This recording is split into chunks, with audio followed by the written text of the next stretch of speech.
Some new information tonight on a story we brought you earlier this week about rapper Young Gleech. Gleesh, who also goes by the name Asa Asuncion, was arrested on a sexual assault charge, but he was quickly released on bond. Last Friday, Austin police say the rapper allegedly assaulted a woman who they say was intoxicated.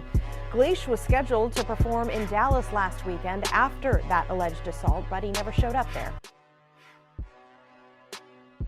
What's good with y'all, Mo? Thank you for watching Paperwork TV.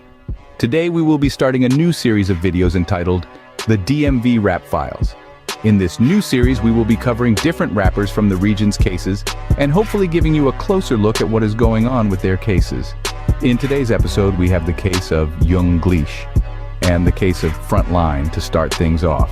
If you haven't already, please go and smash that like and subscribe button for me, Mo, so we can keep these videos coming at y'all. Now without further ado, let's get to it. First, let's dive into the controversial case of Young Gleech, also known by his real name as Asa Asuncion, a rap, hip-hop, and rhythm and blues musician from Northeast DC, who was indicted on 3 counts of SA in 2015. The incident unfolded after a night of performances at Austin South by Southwest Festival in Texas.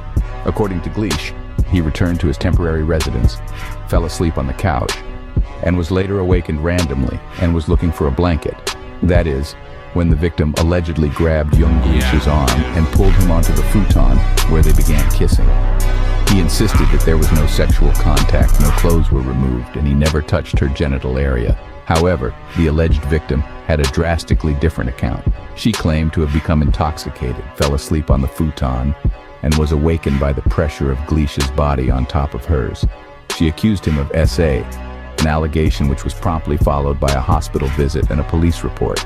Despite the absence of Gleech's DNA on the victim's panties or in her genital area, Gleech was indicted on 3 counts of SA. The jury trial resulted in a conviction of attempted SA, with a sentence of 5 years incarceration suspended in favor of 8 years community supervision.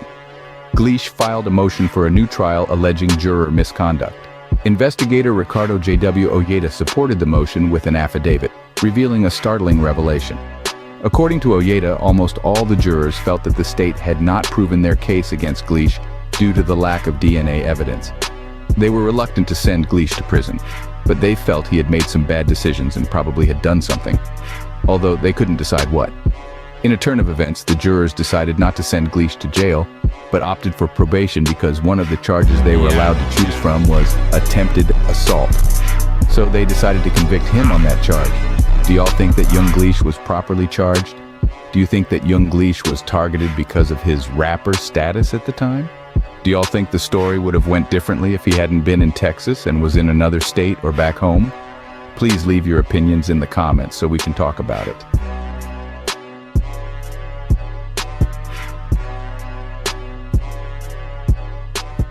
Next up, we got Earl Isaac III, also known as Frontline. A convicted felon, he recently pleaded guilty to multiple charges related to the possession of a blat or a ghost gun, a firearm that's untraceable due to its lack of serial numbers. This particular firearm was equipped with a machine gun conversion device, a dangerous modification that allows rapid-fire shooting. He was also involved in narcotics trafficking, dealing with drugs like fent and gas. Frontline was only 20 when he pleaded guilty to these charges on January 9, 2024. His rap sheet included possessing a firearm in connection with drug trafficking, unlawful possession of a firearm and ammunition, and unlawful possession with intent to distribute fentanyl and marijuana.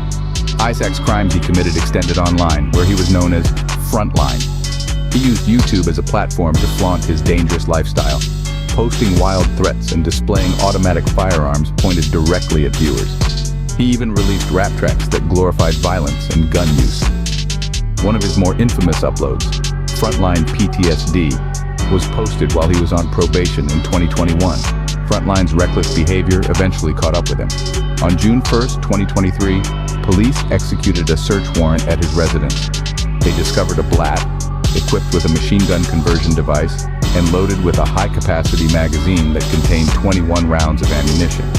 Police also found 100 small, round, blue pills containing fent, over 2 kilos of tree, and over $2,000 in cash in Frontline's jeans. Prior to these charges, Frontline had already been convicted and sentenced to a 14-month suspended prison term under the Youth Rehabilitation Act. His conviction was for carrying a pistol without a license. Frontline's social media accounts painted a clear picture of his activities. He advertised and sold gas, posed with the bread he got from drug sales, and even flashed his fent pill stash. I want to end this story off by saying, free Frontline. Well, it was good rapping with y'all, but I'm afraid that is all that I have for you today. Once again, thank you for watching Paperwork TV. Y'all be safe out there, and remember, stay dangerous, Mo.